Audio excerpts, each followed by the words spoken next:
The views and opinions expressed on the Nova Society are those of the panelists and guests and do not necessarily reflect the views or opinions of the Phoenix Research Institute or any institution which any panel member is associated.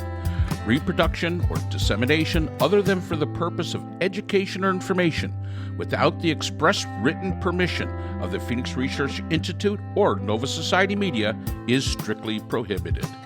I'd like to welcome everyone back to the Nova Society. I'm your host, Dr. Brooklyn Ann Weldon, and I'm here with my panel, Dr. Scott Gershwer and Dr. Mark Bound. And today we are all weeping over the results of the 2024 presidential election. So with that, we will share our thoughts and our comments. We're glad that our listeners are back with us. That the issues with democratic process, people get tired of it. And if nothing else, this was one of the most tiring elections that I've ever had to live through, where you were like, Jesus, really? Yeah, when Priscilla's back with us, I was thinking about social media and all the disinformation and the simplistic answers.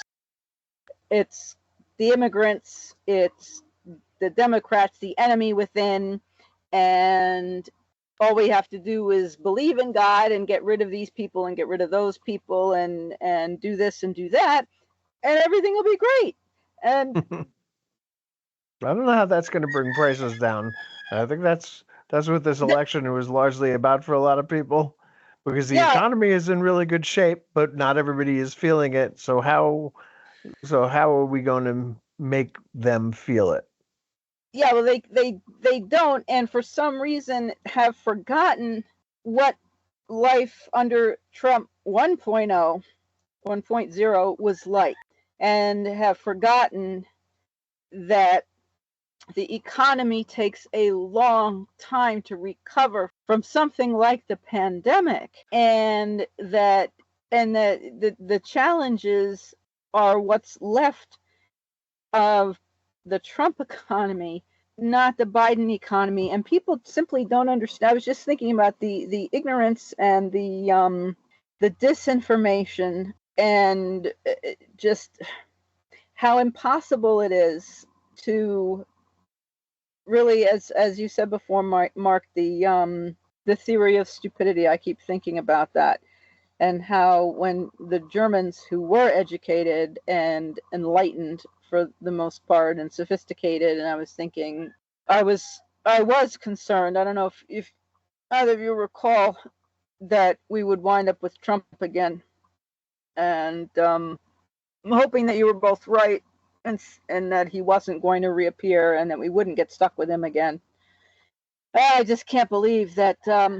I just can't believe that here we are again, and that we actually chose this, and now Trump has a mandate for what he wants to do. So we really do, I mean, unless the turnout was suppressed in some manner that people were not aware of.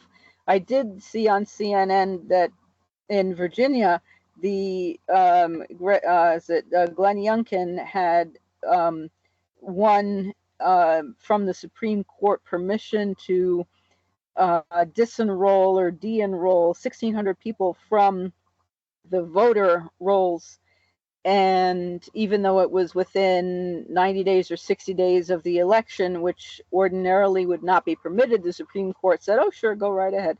And you don't need to guess at which 6 said okay and which 3 dissented on the Supreme Court. And the CNN got in touch with 100 of the 1,600. They got their hands on the list of people. And several of them were U.S. citizens who were fully entitled to vote, and they did not know that they had been removed from the voter rolls. So people may be being removed without realizing that they've been removed. And while Virginia has same-day registration and voting, other states may not have that. So if a person's been removed, there may not be enough time to rectify that. Well, the only thing I can say about, and again, Harris won Virginia, so Youngkin's, tactic didn't work, and I can understand if you went to the poll and you got turned away, but this was simply just not showing up. And I think that's the thing that concerns me the most. People simply not showing up. Yeah. And when Yeah, there was I so don't much understand riding that. on it. Yeah, I don't mean, understand that. I mean, and like I say, those are the numbers that hopefully we'll be able to dive into, as in the future. And that'll tell you a lot about the country. I mean, we do know you've got the Trump cult that's going to vote for him no matter what. Yeah, okay, fine.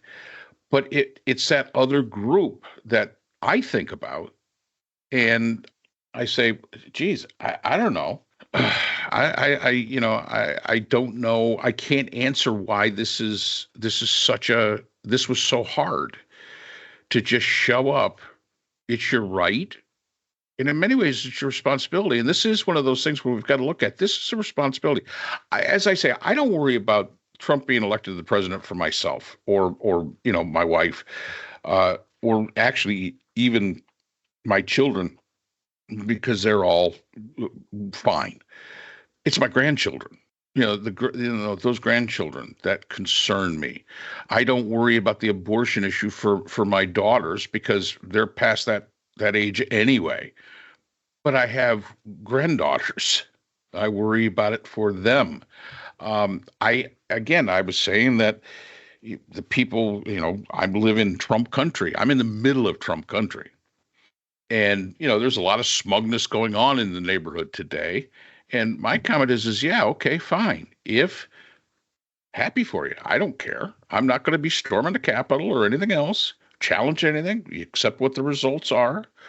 But if what was said was going to happen, such as they're going to cut into your Social Security or privatize it, or Medicare, Medicaid be privatized, don't come crying to me looking for a beer over here at the Bound Estate because you've got no sympathy coming from me.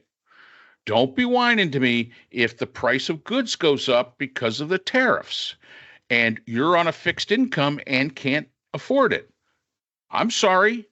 You got what you voted for, and you're going to have to live with it. I mean, you thought this was a great decision. So, again, the guy that came over and said, "Oh yeah, the stock market went up 1,300 points today." Okay, how many shares of stock do you exactly own? Oh, let me tell none. So Jeff Bezos, Elon Musk, Bill Gates, all those billionaires, they probably benefited from it. I have to admit, I benefited a little bit from it too today.